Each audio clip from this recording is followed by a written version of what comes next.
Hello friends, my name is Vivek and welcome to Vivek's Zone. In this video, I have taken up the topic, the non-cooperation movement and the various strands within this movement for explanation for class 10 from the book in history published by NCERT.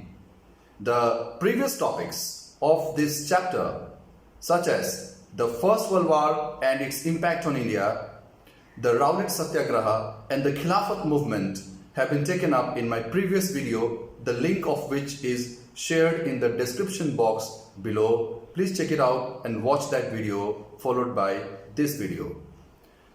The civil disobedience movement will be taken up in my next video. So let's start with this topic. We have seen in the previous video that Mahatma Gandhi had launched a nationwide satyagraha against the Rowlatt Act. This movement, however, was limited to the towns and cities. Therefore, Mahatma Gandhi wanted a more broad-based movement against the British rule. And he felt that this could happen only by bringing the Hindus and the Muslims together to a unified movement. This opportunity he got when the Khilafat movement came up. And he decided to support the Khilafat issue so that the Muslims could be brought to a unified national movement. At the Calcutta session of the Congress in 1920, Mahatma Gandhi was able to convince the Congress leaders on the need to launch a non-cooperation in support of Khilafat as well as for Swaraj. But the question arises as to why non-cooperation? असहयोग क्यों? In his famous book, Hind Swaraj, Mahatma Gandhi had said that the British rule was established and it existed in India with the cooperation of the Indians. यानी कि भारत में जो अंग्रेजी शासन है उसकी स्थापना भारतीयों के सहयोग से हुआ है. And therefore, he felt that if we stop this cooperation with the Britishers, the British rule would collapse within a year and Swaraj would come. तो उनका मानना ये था कि अगर हम अंग्रेजों से असहयोग करें, यानी कि सहयोग करना बंद करें, तो अंग्रेजी शासन एक वर्ष के अंदर गिर जाएगी और स्वराज आ जाएगा. But how could the non-cooperation become a movement? According to Mahatma Gandhi, the non-cooperation movement would unfold in stages. It would begin with the surrender of titles awarded by the government. During the British rule, the British government used to award titles to the Indians for their exemplary services. यानी कि British सरकार ऐसे भारतीयों को titles award करती थी जो उनके लिए अच्छे काम करते थे, such as राय साहब, राय बहादुर, देवान बहादुर, Order of the Star of India, and so on. So according to Mahatma Gandhi, at the first stage, people who had been awarded with such titles would surrender, would give back those titles to the government. This surrender of titles would be followed by boycott, यानी कि बहिष्कार, boycott of civil services, army, police, courts, legislative councils, schools, and foreign goods.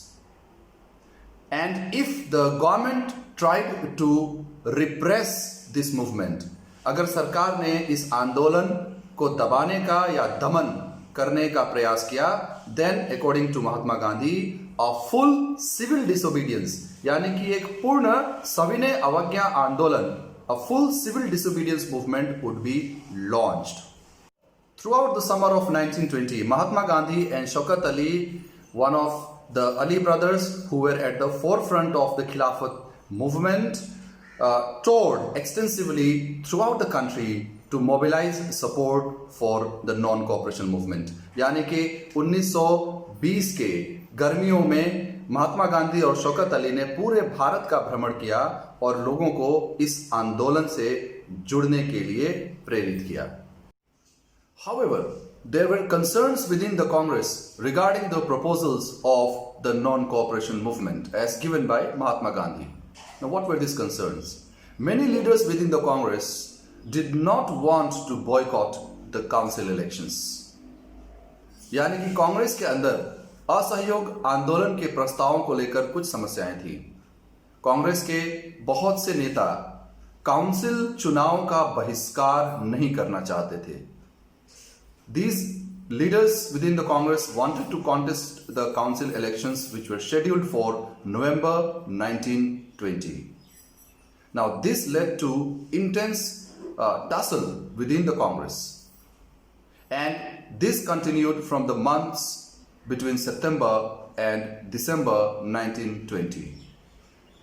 Finally, at the Nagpur session of the Congress in December 1920, a compromise was worked out and the non-cooperation program was adopted.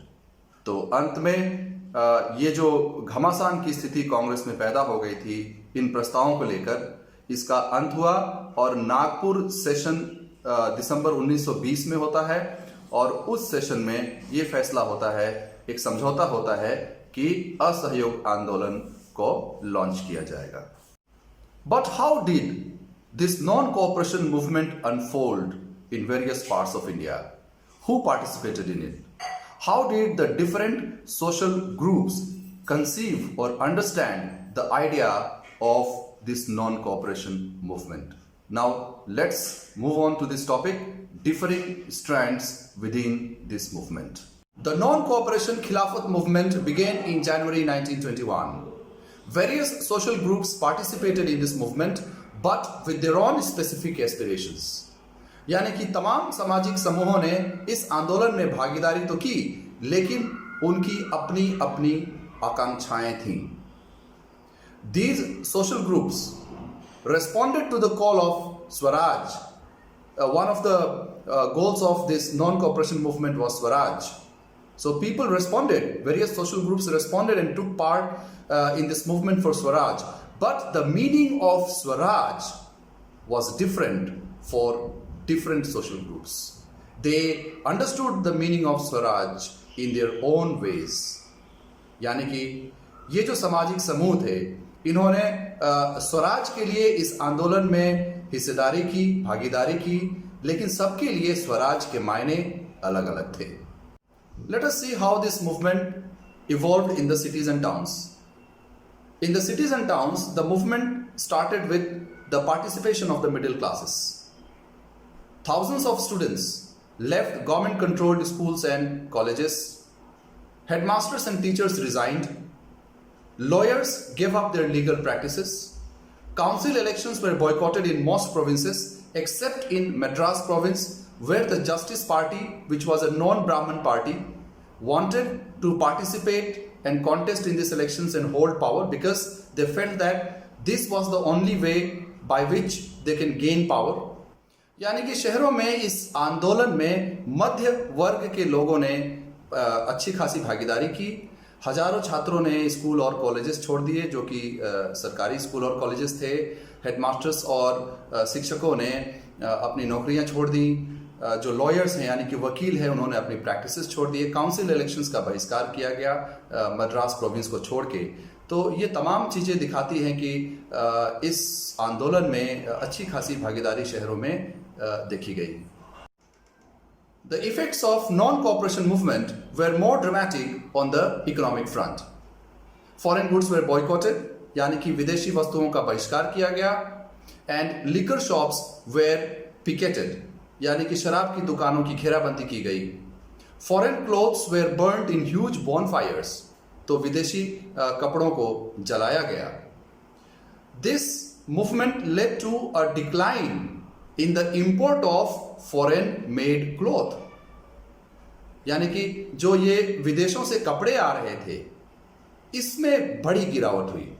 Between 1921 and 1922, this dropped to almost half of the previous year, and this reduced from 102 crores to 57 crores worth of goods. तो 102 करोड़ का जो पहले जो कपड़े आते थे हमारे बाजार में, वो अब गिर के लगभग आधा यानी कि 57 करोड़ हो गया था. People started discarding foreign clothes and preferring and wearing Indian made clothes. Therefore, the Indian textile and handloom sector grew and their production went up. So this was also an important development of this period during this non-cooperation movement. However, this non-cooperation movement gradually slowed down in the cities. यानी कि शहरों में ये जो आंदोलन था धीरे धीरे धीमा होता चला गया और इसके कई कारण थे. There were several reasons for it. First of all, khadi was an expensive cloth because khadi is generally handloom made or handmade and it is costlier than the mill made cloth. Therefore, the poor people could not afford it. तो जो गरीब थे वो खादी को खरीदने में उतने सक्षम नहीं थे. मिल के जो कपड़े होते थे वो सस्ते होते थे. तो कब तक हम इसका बहिष्कार करते क्योंकि खादी सबके पहुंच में नहीं था. Second, when the students, teachers, lawyers they boycotted the institutions like schools, colleges and courts, they had no other alternative. National institutions were not there. They were very slow to come up. यानी कि जो हमारे राष्ट्रीय या जो भारतीय institutions हैं वो अभी थे नहीं या बहुत कम थे. Therefore, the students and teachers they started trickling back to the government schools. तो धीरे धीरे ये जो स्टूडेंट्स हैं यानी कि छात्र हैं और जो शिक्षक हैं वापस फिर ये विद्यालय और कॉलेजेस में जाना शुरू कर देते हैं. And the lawyers started joining the courts.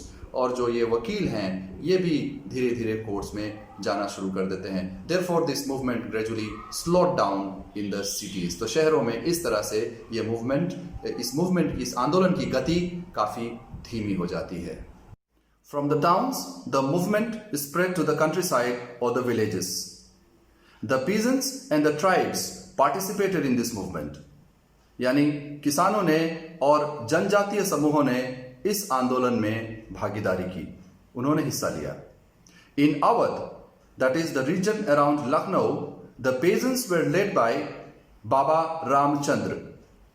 Baba Ramchandra was a sannyasi who had been to Fiji as an indentured labor. Now, what is indentured labor? Indentured labor means a bonded labor. During that period, the British government used to take people from India as laborers to work in plantations in other British colonies such as Fiji, Mauritius or the Caribbean islands. The peasants movement in Awadh was against the talukdars and the landlords. Now, who were talukdars? Talukdars were officials who were empowered to collect taxes from the peasants from a particular taluk or a subdivision or a district. Now, this movement was against the exorbitant or very high rents that they demanded from the peasants and also the variety of other taxes that were imposed on them. यानी अवध में किसानों का आंदोलन तालुकदारों और जमींदारों के खिलाफ था क्योंकि वो किसानों से काफी ऊंची लगान वसूलते थे और अन्य तरह के कर भी वसूलते थे. The peasants had to do begar, that is, they had to work at landlords' farms without any payment. That means they had to work for free for the landlord. यानी कि किसानों को बेगारी भी करनी पड़ती थी. The peasants had no security of tenure or period over the land which they tilled because the landlords used to evict them or remove them from the leased land regularly so that the peasants do not acquire any right over that land. यानी जो किसान थे उनको कोई सुरक्षा नहीं थी उस जमीन पर जो वो लीज पर लेते थे जमींदारों से, क्योंकि जमींदार उन्हें बेदखल कर देते थे, जमीन से समय समय पर बेदखल कर देते थे ताकि किसान किसी तरह का उस जमीन पर अधिकार न जता पाए. The peasants movement demanded reduction of revenue, abolition of begar and social boycott of oppressive landlords. यानी किसानों के इस आंदोलन ने कुछ मांगे रखी कि रेवेन्यू यानी कि जो कर उनसे वसूले जाते हैं उसमें कमी की जाए, बेगारी को बंद किया जाए और जो दमनकारी लैंडलॉर्ड हैं, दमनकारी जो जमींदार हैं, उनका सामाजिक बहिष्कार किया जाए. In many places Nai Dhobi Bandhs were organized to deprive the landlords from the services of the barbers and the washermen. इस आंदोलन में कई जगहों पर नाई धोबी बंद मुहिम चलाया गया ताकि जो जमींदार हैं, जो ताल्लुकदार हैं, उनको नाई और धोबी की जो सुविधाएं हैं, जो सर्विसेज हैं, वो ना मिल पाए. In June 1920, Jawaharlal Nehru, he started going around the villages in Awadh region trying to understand the grievances of the peasants. जून 1920 में जवाहरलाल नेहरू ने इस क्षेत्र का भ्रमण किया, गांव का भ्रमण किया और किसानों के समस्याओं को समझने का प्रयास किया. By October 1920, an organization named Awadh Kisan Sabha was set up, headed by Jawaharlal Nehru, Baba Ramchandra Das and some other leaders. तो अक्टूबर 1920 में इस सभा यानी कि अवध किसान सभा का गठन किया गया, जिसका नेतृत्व जवाहरलाल नेहरू, बाबा रामचंद्र दास और अन्य नेताओं ने किया. Within a month, 300 branches were set up around the region of Awadh. So when the non-cooperation movement began in 1921, the Congress made an effort to integrate the peasants movement with the non-cooperation movement and make it a wider movement. तो जब 1921 में असहयोग आंदोलन शुरू हुआ, कांग्रेस ने प्रयास किया कि किसानों के इस आंदोलन को उससे जोड़ा जाए ताकि एक वृहद आंदोलन बन जाए. However, the movement developed in forms that the Congress leadership was unhappy with. यानी ये आंदोलन किसानों का इस तरह से बढ़ा जिससे कांग्रेस नेतृत्व अप्रसन्न हो गया. As the movement spread in 1921, the houses of talukdars were attacked, bazaars were looted, and grain hoards were taken over. तो जैसे ही इस आंदोलन का विस्तार हुआ, किसानों के आंदोलन का विस्तार हुआ, 1921 में तालुकदारों के घरों पर हमले होने लगे, बाजारों को लूटा जाने लगा और जो अनाज के भंडार थे उनके ऊपर कब्जे होने लगे.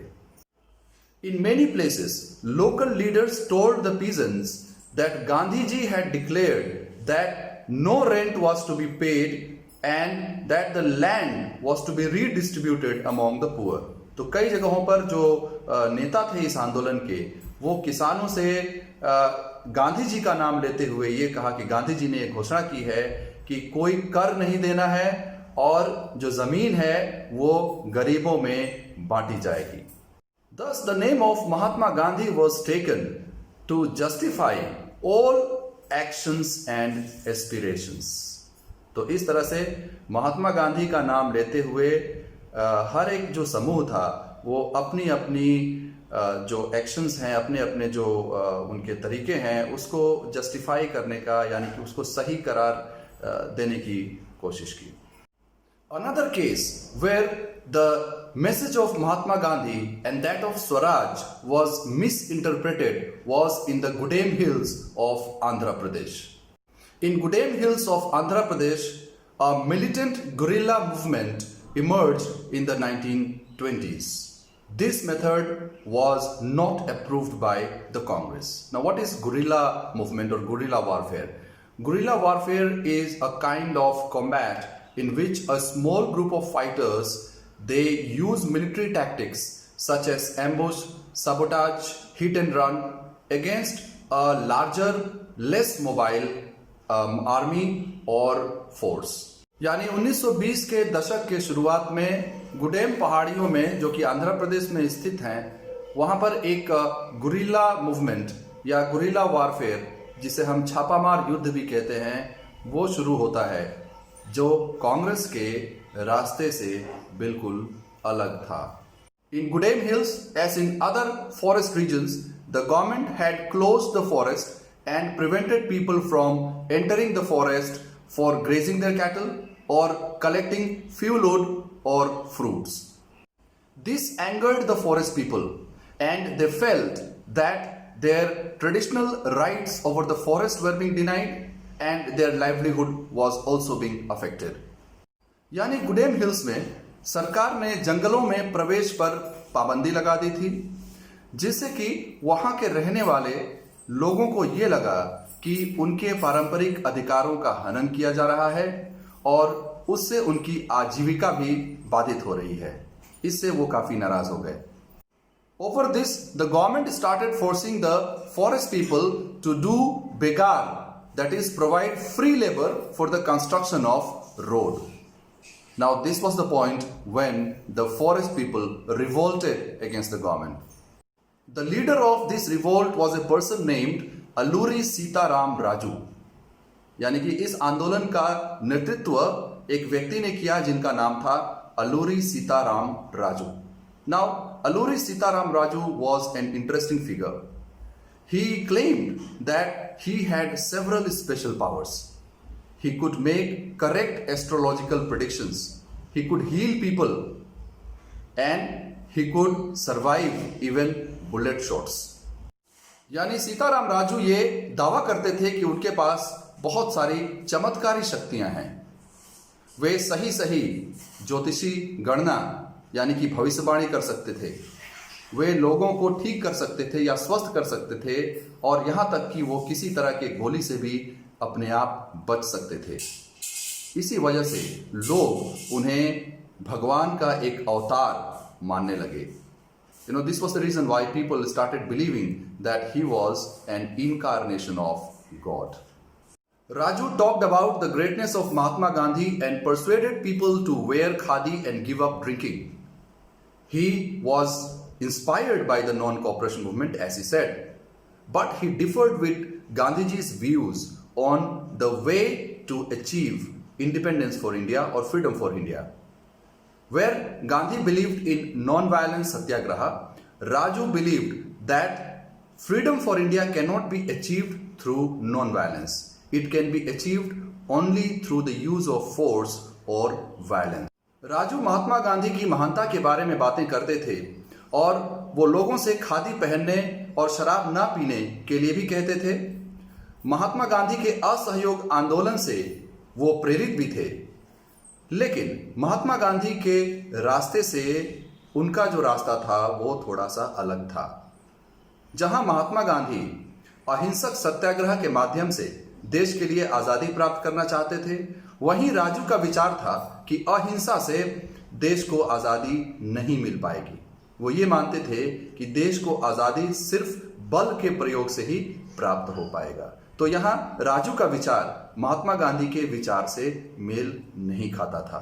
Therefore, the Gudem rebels under the leadership of Sitaram Raju attacked police stations, tried to kill British officials and waged a guerrilla war against the government for achieving Swaraj. तो ये जो गुडेम के विद्रोही थे, ये सीताराम राजू के नेतृत्व में पुलिस स्टेशनों पर हमला करना शुरू कर दिए, ब्रिटिश ऑफिशियल्स को मारने का प्रयास करने लगे और जो छापामार युद्ध है वो सरकार के खिलाफ चलाने लगे ताकि स्वराज को वो प्राप्त कर सकें। Raju was finally captured and executed. That means he was put to death in 1924 and eventually became a folk hero.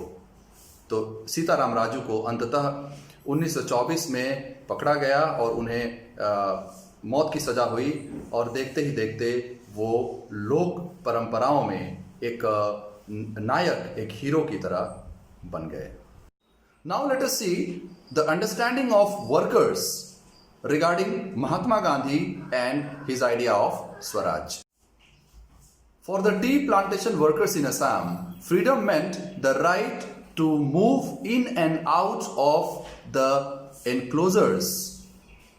These workers had actually been brought from other states of India such as Jharkhand, Chhattisgarh or Orissa, and they were made to work as laborers in these tea plantations which were established by the Britishers, and they were not permitted to leave the plantations. So for them freedom was the right to move out of these enclosed plantations, and it also meant for them to establish links with the villages that they had come from. But the British government had enacted a law which was known as the Inland Immigration Act of 1859, which prevented them from moving out of these plantations. तो असम में जो चाय बागानों में काम करने वाले मजदूर थे, उनके लिए स्वराज का मतलब क्या था? वो ये चाहते थे कि इन बागानों से उनको बाहर निकलने का अधिकार होना चाहिए, और जहाँ से वो आए हैं, जिन राज्यों से वो आए हैं, लाया गया है उन्हें मजदूरी करने के लिए, वो अपने गांव से जो संबंध है वो वापस जोड़ पाएँ। उनका ये मानना था कि यही उनके लिए एक तरह से स्वतंत्रता या फ्रीडम या स्वराज होगा। तो ये वो चाहते थे। लेकिन अंग्रेजी सरकार ने एक अधिनियम, एक कानून बनाया था जिसे कहते हैं इनलैंड इमिग्रेशन एक्ट। इनलैंड मतलब अंतर्देशीय, इमिग्रेशन मतलब मूवमेंट यानी कि आना जाना। तो आने जाने पे इस कानून ने इन मजदूरों पर एक पाबंदी लगाई थी कि वो इन प्लांटेशंस को छोड़ के, यानी इन बागानों को छोड़ के वो नहीं जा सकते। When these workers heard of the non-cooperation movement, thousands of workers, they defied the authorities. They refused to obey the orders of the authorities. They came out of the plantations and headed home. They believed that Gandhi Raj had come and that all of them would be given land in their own villages. तो जैसे ही उन्होंने असहयोग आंदोलन के बारे में सोचा, तो इन मजदूरों ने, इन वर्कर्स ने अधिकारियों के आदेशों की अवहेलना करते हुए बागानों से बाहर निकल गए और अपने घर के तरफ चल दिए।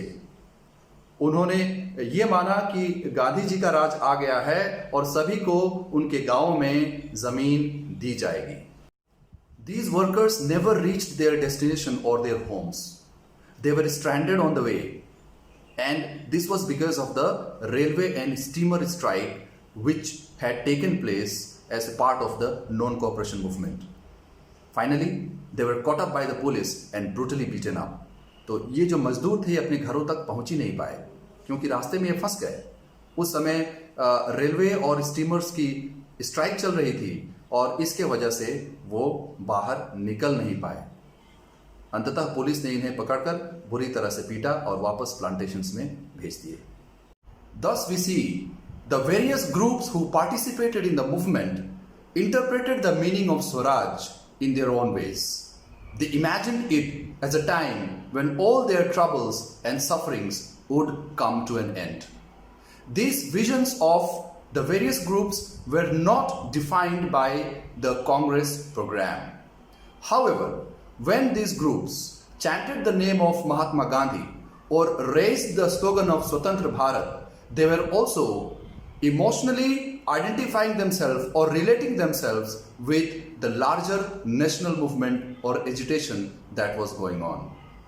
So, when they were acting in the name of Mahatma Gandhi, or when they were linking their movements with that of the Congress, they were actually going beyond their local areas and identifying with this larger movement of non-cooperation which was going on nationwide. Thus, these various groups were considering themselves as a part of the non-cooperation movement. तो इस तरह हम देखते हैं कि जो सामाजिक समूह थे, जैसे कि हमने अभी ट्राइबल्स, जनजातियों के बारे में देखा, या मजदूरों के बारे में देखा, या शहरों में कैसे ये आंदोलन चला उसके बारे में देखा, तो सबकी अपनी अपनी अवधारणा थी स्वराज को लेके। लेकिन जब ये लोग महात्मा गांधी का नाम लेते थे, जब ये लोग अपने आंदोलन में स्वतंत्र भारत का नारा लगाते थे, तो कहीं ना कहीं ये एक राष्ट्र स्तर पर चल रहे आंदोलन से अपने आप को जोड़ते थे। यानी कि अपने जो लोकल एरिया है उसके बाहर जो मूवमेंट चल रहा था उससे अपने आप को ये जोड़ रहे थे। In 1922, an unfortunate incident took place at Chauri Chaura near Gorakhpur in Uttar Pradesh. There, a peaceful demonstration turned into a violent clash with the police. The demonstrators set the police station on fire, in which 22 policemen were killed. In February 1922, Mahatma Gandhi decided to withdraw the non-cooperation movement. He felt that the movement had turned violent and that the Satyagrahis need to be properly trained before mass struggle. Thus, this non-cooperation movement came to an end. तो इस तरह से जो चौरी चौरा की घटना होती है, जिसमें हिंसा होती है और 22 पुलिसकर्मी मारे जाते हैं, इस घटना के बाद महात्मा गांधी ने फरवरी 1922 में इस असहयोग आंदोलन को वापस ले लिया। उनके अनुसार सत्याग्रहियों को अभी पूरी तरह से तैयार करना पड़ेगा किसी भी एक बड़े आंदोलन के लिए। तो इस तरह से ये असहयोग आंदोलन समाप्त हो गया था।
I hope this video was useful for you.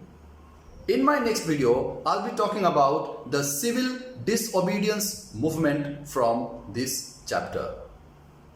Please do like and share this video and kindly subscribe to this channel for more such videos. Your questions, your comments, your suggestions are most welcome, which you can give in the comment section below. So thank you so much for watching.